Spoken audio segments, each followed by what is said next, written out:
You do have two major cards. I know this one's kind of freaked her out a little bit. Welcome back to another episode of 25 Before 25. Today I'm getting a palm reading. Hi, I'm Tina from Palmistries and Potions. I'm a second generation palm reader. I say I've been palm reading all my life. So think of your all the ideas in your brain, that's energy. And you just gotta go somewhere. And it goes out the fingertips into action because we act on our ideas. So the lines of your hand is a roadmap of energy. It tells us where you've been, where you're going. So I might give you some advice on how to change things up to improve the quality of your life. You actually see the lines of your hands change over time. Okay, so if we work at things, you'll see the lines are different in about 6 to 8 months. Oh wow. We're going to start with the dominant hand because that's what's happening in this lifetime. And then we're going to move to the non-dominant hand, which tells us about our past lives. Because what you don't fix in one lifetime, you have the opportunity to fix again until you get it right. First, we look at the shape of the hand. Your fingers are proportional to your palm and you've got good girth to you. So I'm going to give you an air sign. An air sign says you have good balance between your logic and your emotions, easy to get along with, good communication skills, good sense of humor. So that's a nice, well-rounded sign. Your palmistry sign can be different from your astrological sign. If it's the same sign, that's like a double dose. It's doubly strong. Oh, okay. So we're going to look at your arch. So you have a lot of straightness in your arch. That straightness says you like rules, structure. You like things to be a certain way. That's true. We're going to read your fingers next. Your index finger is Jupiter. It represents your ambition. Middle finger is Saturn. That's about getting things done. Your ring finger is Apollo. That's your passion, creativity, your values live here. And your baby finger is Mercury, which is communication. Your communication finger, you got a little bit of a downward turn in your arch, and you can see your finger is curved inwards. That says that, you're more of a private person. So even though you're posting yourself, you're getting yourself out there, that's fantastic. But when it comes to things that are more private, you're gonna not like share it with the world, you're gonna share it more with your inner circle. Your middle finger, Saturn, it's a little bit curved, and we say Saturn is bowing down to Apollo. So that means everything you do, because our Saturn is about our finger for getting things done, it really needs to follow your passions, your values, and your creativity. Your index finger, Jupiter, I'm going to say this is your lead finger, because you see it's a little bit chunkier than the rest of your fingers. Yeah. It is straight and it stands alone, and it's fairly tall. That tells me, Maddie, that you're a very ambitious person, always wanting to, learn more, strive to better yourself, and you think outside the box. See, you got a little bit more chunkiness at the base of your fingers. Yeah. Okay? So that tells me, Maddie, you got lots of ideas. Yeah, lots of ideas on things you want to do, things you could do. Sometimes the energy is getting a bit stuck here, which represents our body, so we want to be able to have the energy kind of flow this way. When your lotion on at night, massage your fingers coming upwards. Oh, okay. Yeah, so that's going to help break up some of the energy that's stuck in your body, so it gets out to your fingertips into action. You have nice rounded tips. So the rounded tips are ideal. That says that you have good balance between your actions and your thinking. Palmistry is all about balance. Oh, you see you got little baby moons here and a good sized moon there.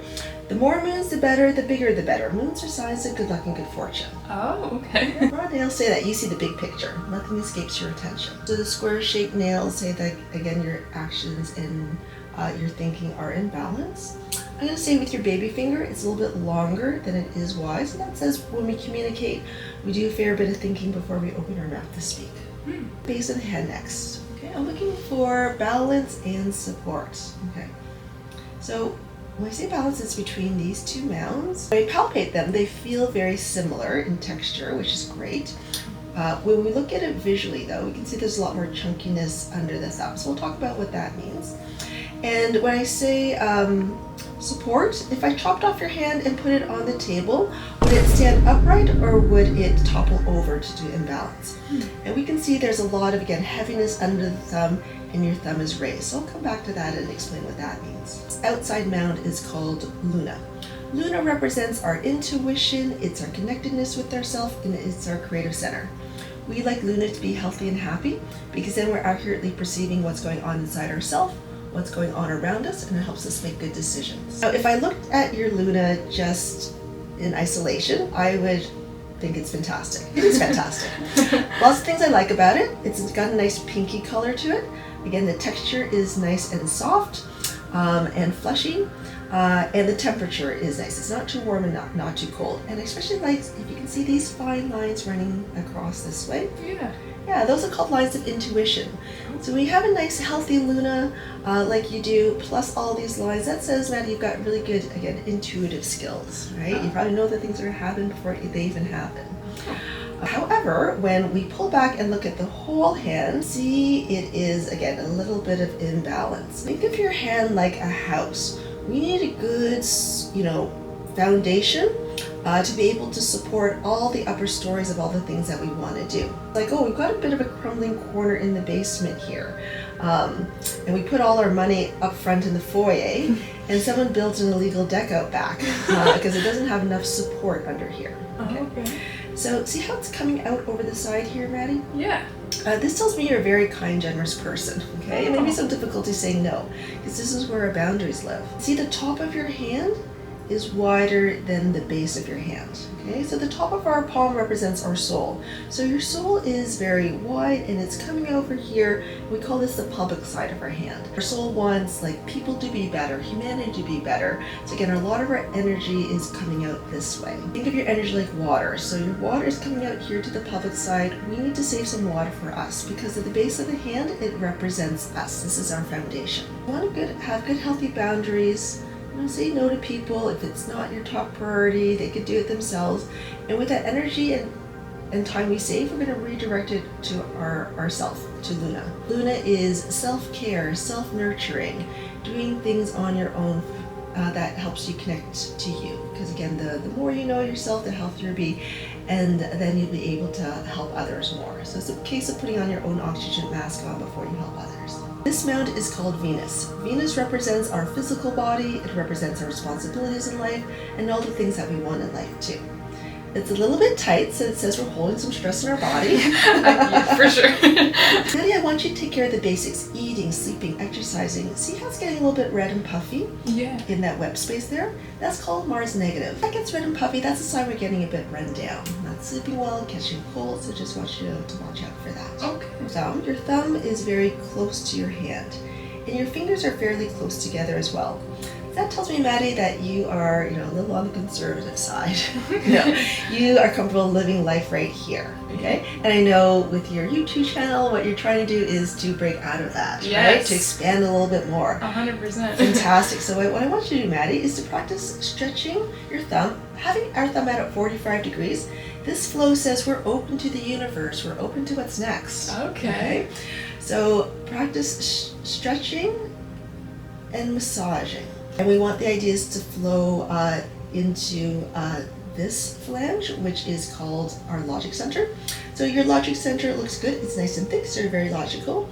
Maddie, you are a thinker. Lots and lots of thinking. Probably the biggest overthinker ever. Yes, I see that in several spots in your hand. So it is very long, and you've got some lines of obstruction kind of saying that you tend to overthink a little bit. Yeah. Again, we work on these things and we'll see these lines change. Decision making looks good. See this joint here? Yeah. This is ideal where your decision making, it's two lines, it looks like an I shape and it's closed on both sides. So the idea is if I pour water in the middle, the water will hold, it won't leak at the sides. So you're efficient once you make a decision. Top of your thumb, this is your will to get things done. It also looks very strong, so very nice. It's fairly long and tapered, so that tells me that when you execute things, you like things to be a certain way. You take your time. Yeah. You have a nice curve to your thumb, so that says you're able to see 2 steps ahead. Good flexibility. Plan A doesn't work out, you've got a plan B. Okay. We're going to look at the 3 major lines. Around your thumb is your lifeline, which is your quality of life. Middle of the palm is your headline, the way you think.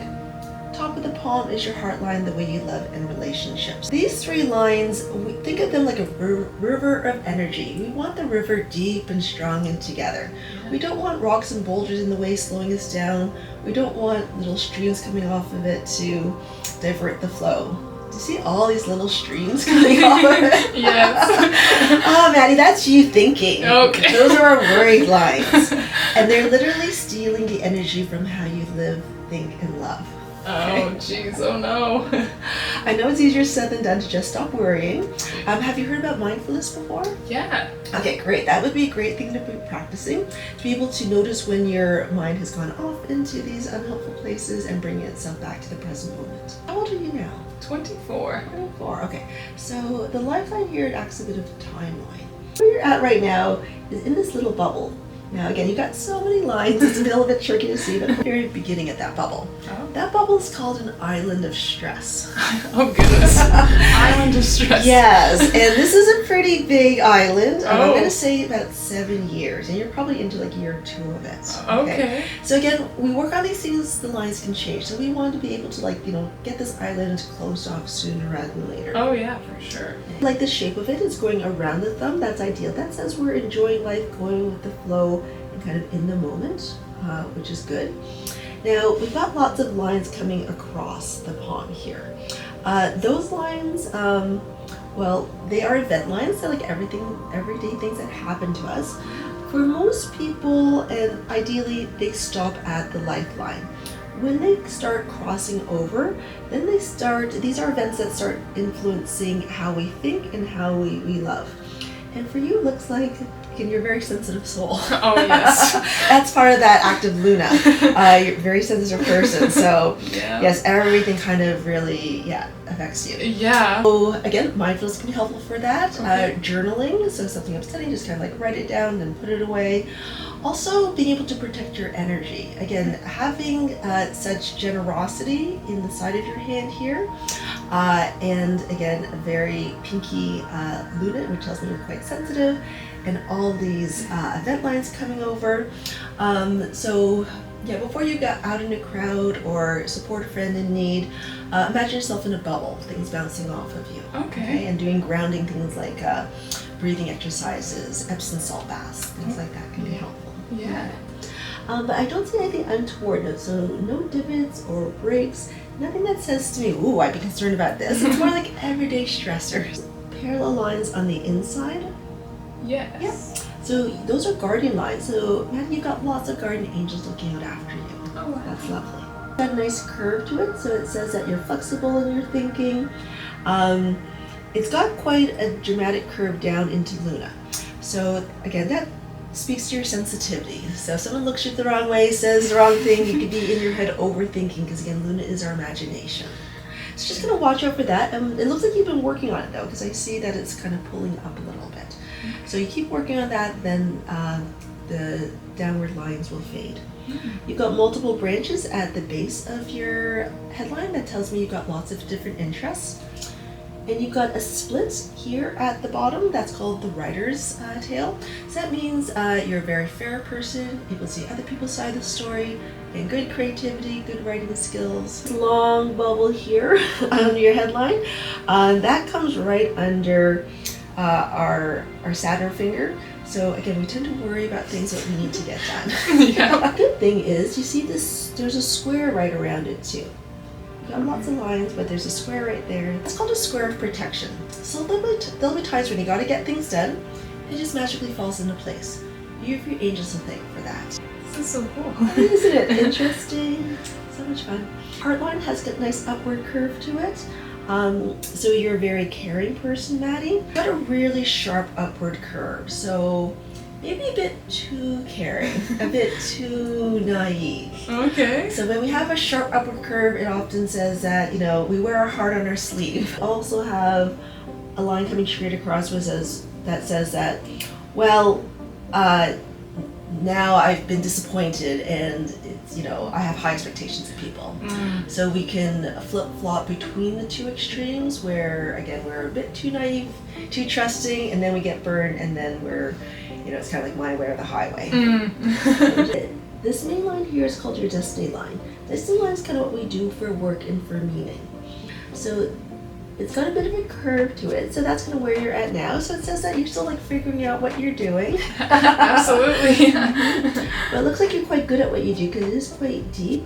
There's lots of little branches though, and there's so many branches. I don't think you're going to do like 5 different things, but you have opportunities. Okay, and because you're still young, this is your potential, right?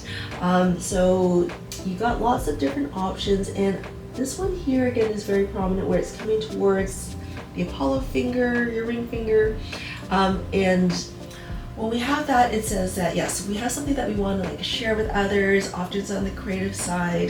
The top of your palm here, this semicircle at the top is called the girdle of Venus. It means you're very nurturing, very caring. Little lines under your baby finger are communication fingers. That tells me that you got good communication skills, and that is supported by this Mercury line right there. So good communication. We talked about this sun line that falls under your ring finger, which is about again that creativity that you're sharing with others. People are really drawn to that energy, so it makes you popular. Lines going across are called the Winds of Solomon. It means you're very wise and people come to you for advice. Okay, let's look at your non-dominant hand. Okay. So this gives us a clue on our past lives, and again, what we need to work on. This is kind of like the blueprint for this lifetime as well. We still see all these little feathery worry lines. So you're a worrier in the past as well. Okay.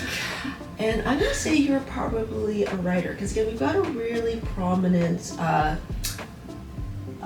writing split there. In the past, you worked in healthcare or a healer, because we have 1, 2, 3 lines under your baby finger. Call that the healthcare and healing stigmata when we have that. I'm going to have you relax this hand, and I go in with some Reiki energy. I try and pull out some past lives. So you might feel some heat or some tingling. We would have called you a kitchen witch back in the day.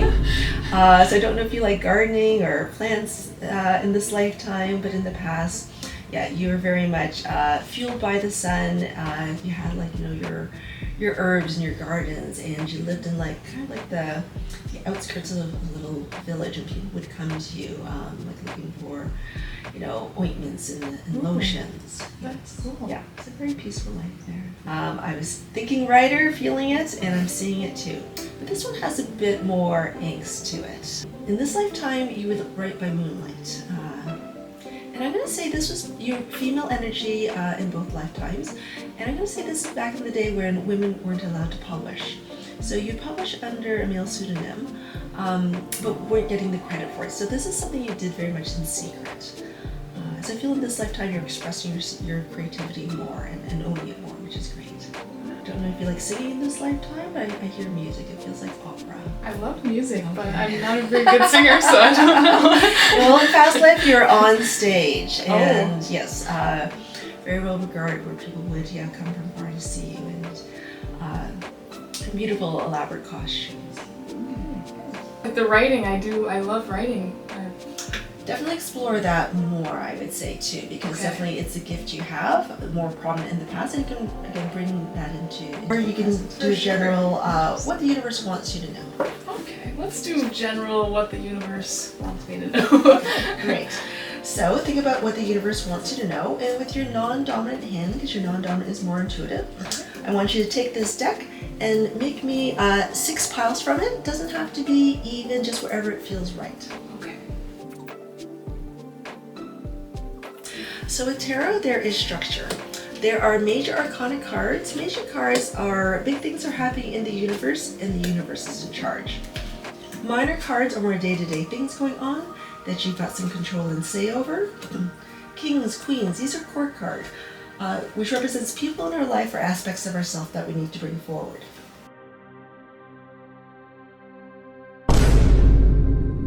Just like a regular playing deck. We'll talk about that. I see that and I'm like, oh no. I know. There's no bad cards. Cards just tell us information. Okay. Minor cards are more day-to-day things going on that you've got some control and say over. It's just like a regular playing deck. There are 4 different suits. So you have swords, which has to do with our thinking. Pentacles is about work, finances. Wands is about action. And we don't have any cups. Cups usually represents emotions and relationships. So not a lot about relationships in this reading right now. This is more about work and sort of like your general direction. You do have 2 major cards. I know this one's kind of freaked her out a little bit. We'll talk about this death card. We have the High Priestess as well. Okay, so we'll start with her. So the High Priestess is a lovely card, and this is why I love doing palm readings and tarot cards together, because they reinforce each other. And I usually do the palm reading first because I get your energy, and it gives me a sneak peek on kind of, again, what's going on with you. And I had said that you've got a really nice Luna. Again, your Luna is your intuition, and you really want to follow your intuition this year. Okay? So the High Priestess is saying you want to connect to your higher self. You have also a very strong Jupiter finger. You're always striving towards learning more, bettering yourself. High Priestess activities, again, like journaling, taking walks in nature on your own so you can kind of connect to you. Meditations, yoga, things like that. Just to, again, listen to your High Priestess and say, okay, where should I be going? Because we are kind of going somewhere. There's going to be some changes coming, and they are going to be exciting. Okay. The Three of Wands. Wands is about action, passion, and so this is a little bit of a bird who is zeroing in on the golden fish that he wants. So we're launching, we're going places, we're doing things. We're not doing this alone. So when we see the three, think about three sides of a triangle. That's the strongest geometric shape. So it's a card of support. So that means there's going to be others kind of helping us kind of with this journey. So it feels very exciting, and it feels like there's going to be like movement. This is also a card that represents travel as well. So I think there'll be some of that going on. There'll be so much going on. That's why we need to pick what we want to do, because we can't do it all. So both of these cards are telling us we can easily get overwhelmed by all the choices, all the possibilities. We want to think about the one thing that's going to really tap into, again, where we should be going, that High Priestess. That's why, again, it's really important for you to connect with who you are. The option that resonates the most with you is what we want to go with. Okay. Page of Pentacles. So this also tells me that you're going to be starting something new and exciting. Page energy is very youthful, very young. So it's like first time experiencing something. The goals, this is all very goal focused, and we're going for it. And the nice thing with the Page of Pentacles is telling us that we're not going to carry these preconceived ideas and worry thoughts. Yay! And the Death card, which I know is a little... Oh no! But it's the death and transformation. Okay. Because this card, the Six of Swords, it talks about transformation and change. So these cards together say it's not literal death, but let me just kind of check in for the feeling of this, because sometimes it can literally be loss. But when I was looking at the spread, I was feeling it was more change. Maddie, this is telling me that you got to take a deep breath, let go, and that's what we're letting go of. I'm letting go of the worry thoughts, letting go of the what ifs. Coming into trusting yourself more. High Priest is all about, again, trusting her intuition. Your intuition is really good, but it is being overrun by those worry thoughts. Six of Swords is saying, you know what, our thinking is going into smoother water. Okay, so it's making that transformation, that change. I would say you're on the right path, especially with the High Priestess in your corner. Okay. And it's about, as long as you listen to yourself and have the High Priestess guide you, and again, we're going places. These two cards tell me we're going places, and it's like smoother water, and we're leaving, again, kind of like the chaos behind. Okay. Yes. Awesome. Thank you so much, Tina. Okay, thanks for coming, Maddie. Thank you so much, Tina, for an amazing palm reading. I'll be definitely working on getting rid of those worry lines and not overthinking. Check out Tina's Instagram. Give Tina a follow at Palmistry and Potions. I will link it in the description.